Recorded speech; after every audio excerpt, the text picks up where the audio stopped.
The snowflakes danced gracefully as they descended upon the quaint town of Alpenridge, nestled deep within the mountains.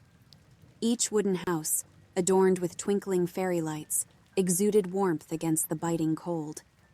The town square was dominated by a massive Christmas tree, its branches heavy with ornaments and shimmering tinsel.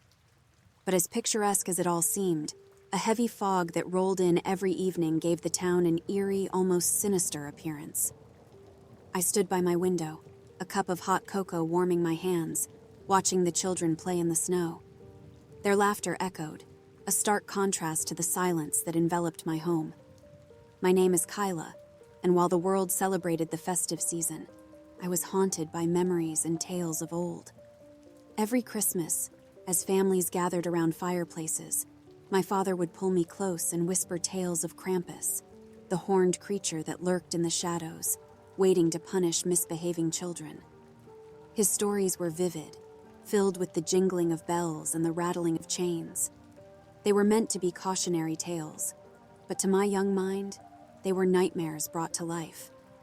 And then, one fateful night, he was gone, taken from me in a car crash that I could never truly accept as an accident. A decade had passed since that tragic day, but the scars remained. The festive season, instead of bringing joy, brought back those chilling tales and the void left by my father's absence. And this year, things had taken a turn for the worse. It began subtly, a distant jingle of bells in the dead of night, a fleeting shadow outside my window, a cold draft even when all doors and windows were securely shut. I tried to dismiss them as products of my overactive imagination, but the occurrences grew more frequent, more tangible. One evening, as I was returning from work, I noticed an old woman watching me from across the street. Her eyes, sharp and piercing, seemed to bore into my soul. She was a familiar face, one I had seen around town but never interacted with. The locals said she was a recluse, living in the old cottage at the edge of Alpenridge. That night, as the clock struck midnight, the jingling of bells grew louder, more insistent. Panic gripped me. I rushed to lock all doors and windows, but the sound seemed to come from everywhere and nowhere at once. And then, a knock. 3 slow, deliberate knocks on my front door. Trembling, I approached the door and peered through the peephole. It was the old woman. Her voice, raspy yet clear, broke the silence. "Let me in, child. We have much to discuss." Reluctantly, I opened the door. She stepped in, her gaze never leaving mine. "I know what haunts you, Kyla," she began, "and I know how to stop it. But first, you must listen." As the wind howled outside and the snow continued to fall, I sat down, ready to hear what the mysterious woman had to say. Little did I know that her words would change the course of my life forever. The old wooden floorboards creaked under the weight of the mysterious woman as she made her way to the dimly lit living room. The only source of light was the flickering flame from the fireplace, casting elongated shadows that danced eerily on the walls. The room was filled with an oppressive silence, broken only by the occasional gust of wind that rattled the window panes. "I am Agatha," she began, her voice a mere whisper, yet it carried a weight of years and wisdom. "I've watched over you for a long time, Kyla.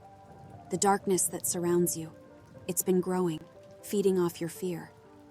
I swallowed hard, trying to find my voice. "Why now? Why after all these years?" Agatha's eyes, filled with a mix of sadness and determination, met mine. "The tales your father told you, they weren't just stories, they were warnings. And now, as Christmas approaches, the bells you hear signal his arrival. Krampus is coming for you." A shiver ran down my spine. The isolation of my home, once a sanctuary, now felt like a trap.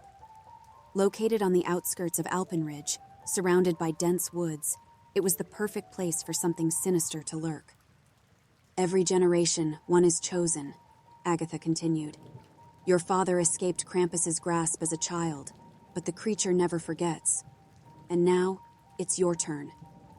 The weight of her words settled in, and a cold dread filled me. "Is there no way to escape him?" I asked, desperation evident in my voice. Agatha hesitated for a moment before replying, "There might be a way, but it won't be easy. The ritual requires certain sacrifices." I nodded, willing to do whatever it took. "Tell me." Over the next few hours, Agatha detailed the ancient ritual that could potentially ward off Krampus. It involved gathering specific herbs from the forest at midnight, lighting a circle of candles, and reciting an incantation passed down through generations. As dawn approached, Agatha prepared to leave. "Remember, Kyla, the key is not just in the ritual, but in believing in its power. Doubt will be your downfall." I watched her disappear into the thick fog, her silhouette gradually fading until she was nothing but a distant memory. The weight of the task ahead weighed heavily on me. The forest, with its towering trees and impenetrable darkness, was a place few ventured into, especially at night. But I had no choice. That night, armed with a lantern and determination, I made my way into the woods. The isolation was palpable, each step echoing in the vast emptiness. The distant jingle of bells served as a haunting reminder of the impending danger. Hours seemed to pass as I gathered the required herbs, constantly looking over my shoulder, half expecting to see the horned figure of Krampus lurking behind. But the forest remained silent, save for the occasional rustling of leaves.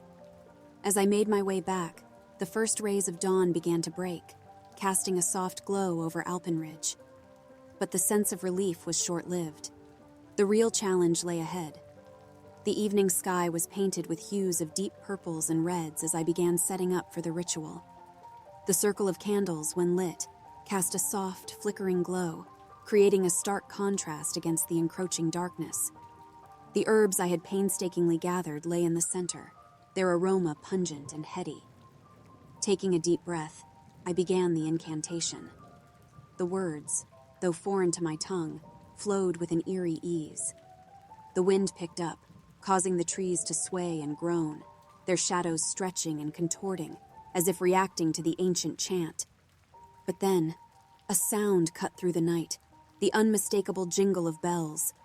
It grew louder, more insistent, accompanied by the clinking of chains. Panic surged within me, but I forced myself to continue, my voice rising above the cacophony. Suddenly, a gust of wind extinguished the candles, plunging me into darkness. The temperature dropped rapidly, and the once familiar surroundings of my backyard felt alien and menacing. I fumbled for a match, the cold biting at my fingers, making them numb. When the first candle was relit, the sight that met my eyes was one of pure horror. Standing at the edge of the circle was Krampus, his towering figure silhouetted against the moonlit sky. His long, twisted horns seemed to scrape the heavens, and his eyes, glowing a malevolent red, were fixed on me. The chains he carried writhed like serpents, and the bells attached to them jingled softly, a mocking lullaby. But what truly paralyzed me with fear was his tongue. It lolled out of his mouth, long and sinuous, reaching almost to the ground, moving with a life of its own. For a moment, time seemed to stand still. The world reduced to just the two of us, the hunted and the hunter. Then, breaking the trance, Krampus lunged. But as he crossed the boundary of the circle, a blinding light erupted, throwing him back. The herbs ignited, sending up a column of blue flame, and the incantation I had recited resonated through the air, forming a protective barrier. Krampus roared in frustration, the sound echoing through the mountains, causing birds to take flight in fear. He circled the barrier, looking for a weakness, but the ancient ritual held strong. As dawn approached, the creature's attempts grew more desperate, but with each passing minute, his form began to waver, becoming translucent until, with the first rays of the sun, he vanished, leaving behind only the jingling of bells, growing fainter and fainter. I collapsed, exhaustion taking over. The immediate threat was gone, but the ordeal had left its mark. The realization that the tales of old were true, that such malevolence existed, was a lot to process. But amidst the fear and chaos, one thing became clear: the power of belief. The ritual, The herbs, the incantation, they were but tools. It was my unwavering faith, my determination to survive, that had truly kept the darkness at bay. The sun's rays pierced through the dense fog, casting a golden hue over Alpenridge. The aftermath of the night's events was evident in my backyard. The charred circle of earth, the melted remnants of candles, and the lingering scent of burnt herbs. But the most profound change was within me. The weight of the night's revelations, the confrontation with Krampus, and the realization of my family's entwined fate with the creature had left me both drained and enlightened. I made my way inside, the warmth of the house a stark contrast to the cold dread that had gripped me hours earlier. As I settled into the living room, there was a soft knock on the door. Opening it, I was met with the familiar, wise eyes of Agatha. She stepped in, her gaze sweeping over me, taking in the exhaustion and relief evident on my face. "You did it," she whispered, a hint of pride in her voice. I nodded, the weight of the night's events pressing down on me. But at what cost? How long before he returns? How long before the next generation faces him? Agatha sighed, taking a seat opposite me. The curse that binds our family to Krampus is ancient, its origins lost in time. But with each confrontation, with each victory, we weaken his hold. I looked at her, realization dawning. That's why he's after us, isn't it? Not just for revenge, but because he's growing weaker. And he believes that by claiming a member of our family, he can regain his strength. Agatha nodded. Your father's stories, my own encounter, they were all pieces of a larger puzzle. And last night you added another piece. The room fell silent, the weight of our shared legacy hanging in the air. After what felt like hours, Agatha spoke up. There's something else you should know. She reached into her bag, pulling out an old photograph. It showed a young woman, her features strikingly similar to my own, standing next to a man with kind eyes. The same eyes I had seen every day in the mirror, my father's eyes. This is your great-grandmother, Agatha began, her voice filled with emotion. And the man next to her is my brother, your grandfather. I stared at the photograph, the implications of her words sinking in. She nodded, tears glistening in her eyes. I'm your great-aunt. After my encounter with Krampus, I went into hiding, trying to find a way to break the curse. But I've always watched over our family, ensuring that when the time came, we were prepared. The revelation was overwhelming, but it also brought a sense of clarity. Our family's bond, our shared destiny, was stronger than any curse. As the day wore on, Agatha shared more about our family's history, the encounters with Krampus, and the rituals passed down through generations.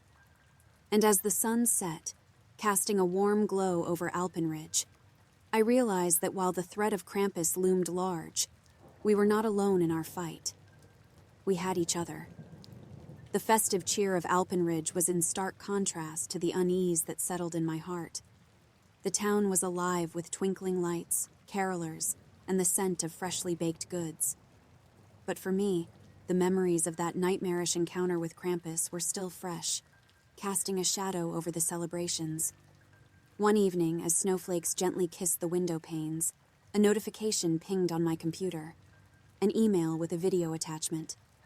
Hesitantly, I clicked play. A dimly lit room came into view, the flickering of a single candle revealing a young girl's face, eyes wide with terror. My name is Emily, she began, her voice quivering. I don't know how, but I've seen him too. Krampus. He's real, and I think he's coming for me. She continued, her words echoing my own experiences. The jingling bells in the dead of night, the cold drafts, the looming sense of dread. But as she spoke, something in the background caught my attention. A faint shadow, growing larger, accompanied by the unmistakable sound of chains. Emily's eyes darted to the side, her face turning ashen. He's here, she whispered, terror evident in her voice. The video feed began to distort, static filling the screen. Emily's screams pierced the air, followed by a guttural growl, chilling in its intensity. And then, silence. The video ended abruptly.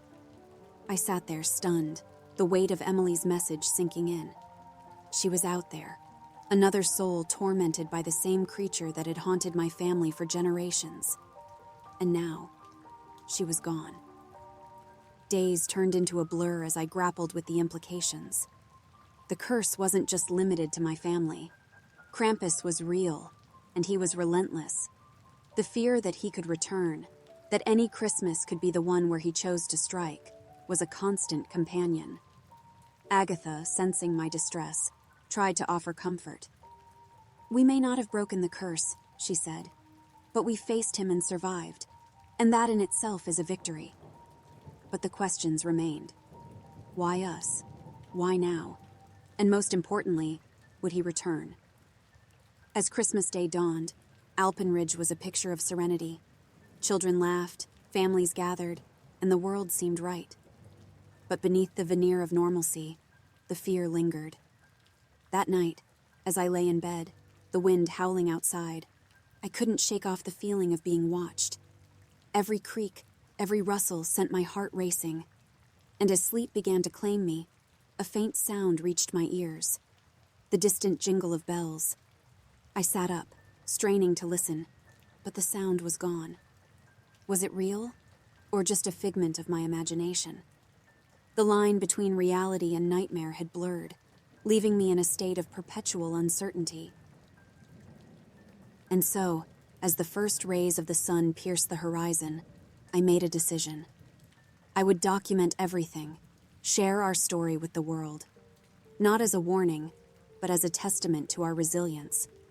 For while Krampus might be lurking in the shadows, waiting for his next victim, we were no longer in the dark. We were prepared.